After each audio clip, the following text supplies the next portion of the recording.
मैं आपको एक सिंपल सी स्टोरी सुनाती हूँ। एक सेंट थे, एक संत महात्मा कहिए, तो वो ट्रेन में ट्रैवल कर रहे थे फर्स्ट क्लास कंपार्टमेंट में और सामान सब कुछ है उनके पास।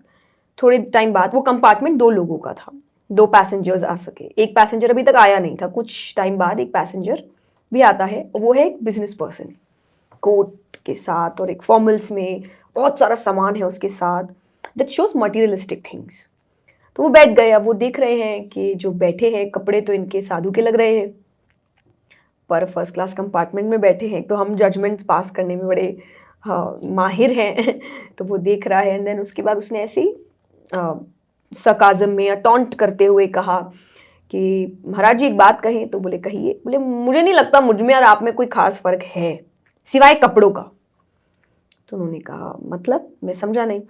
तो बोले सामान मेरे पास भी है, सामान आपके पास भी है, फर्स्ट क्लास में मैं भी बैठा हूँ, फर्स्ट क्लास में आप भी बैठे हैं, देखा जाए तो कपड़ों का ही तो फर्क है, हम में ज़्यादा तो फर्क रहा नहीं।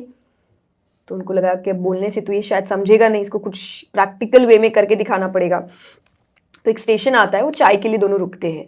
तो मतलब महाराज जी ने कहा चलो चाय पी कर आते हैं। तो दोनों गए चाय पीने। चाय पीते पीते वो देख रहे हैं कि ट्रेन का सिग्नल हो चुका है, निकलने वाली है। तो जैसे ही वो आदमी उठने लगा कि महाराज जी ने उसका हाथ पकड़ा। तो बोले तुम कुछ कह रही थी ट्रेन में। तो बोले वो सब बात बाद में, ट्रेन चली जाएगी, आप चलिए। बोले नहीं पहले बात बताओ क्या कह रहे थे। अरे बोले ट्रेन जा रही है। बोले तो स्टेशन है, ट्रेन आती है जाती है, यहाँ पे यही काम है। और वो चिल्ला रहा है बार बार, अरे मेरा सामान रखा है। बोले सामान तो मेरा भी रखा है। तो बोले सामान चला जाएगा। बोले चला तो मेरा भी जाएगा ना, तुम ये तो बताओ ना हम लोग में डिफरेंस क्या है, तुम जो कह रहे थे कि डिफरेंस क्या है।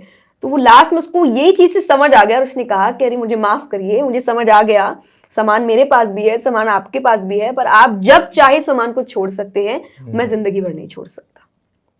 तो यानी आप अक्यूमुलेट सब कर रहे हैं, आप चाहे काम भी करिए, आप पैसे भी कमाइए, आप रिलेशनशिप भी रखिए, सब कुछ रखिए, पर जिस दिन वो सब आपके ऊपर हावी हो गया कि आपका खुद का डिसीजन मेकिंग खत्म हो चुका है, अब वो आपसे काम करवा रहे हैं, उस दिन आपने अपना जो भगवान कहते कि मैंने तुमको मालिक बनाकर भेजा था पर तुम एक स्लेव बन के रह गए, आपने वो काम कर दिया।